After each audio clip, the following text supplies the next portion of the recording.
వికారాబాద్ పోతున్నాను అనమాట హాస్టల్ నుంచి, ఎందుకంటే నా డిగ్రీ ఎగ్జామ్ ఉంది. బైక్ అయితే రెడీగా ఉంది చూడొచ్చు. ఇప్పుడైతే ఇంటికి వెళ్ళిపోవాలి. కూడా మన ఓన్కి రెడీగా ఉంది. సో నా జర్నీ చూపిస్తాను. బ్యాగ్ అయితే ఇక్కడ పెట్టుకున్నాను. బండి అయితే స్టార్ట్ చేద్దాం. మన బండ్లలో ఎట్లా పెట్రోల్ తెప్పిస్తున్నాం ఇప్పుడు. ఫోన్గా అన్న బ్లాగ్ తీస్తున్నాం.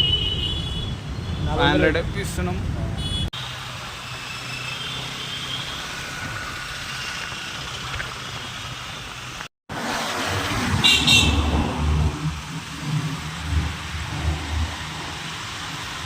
వచ్చేసాం అనమాట మన వికారాబాద్ రోడ్కి.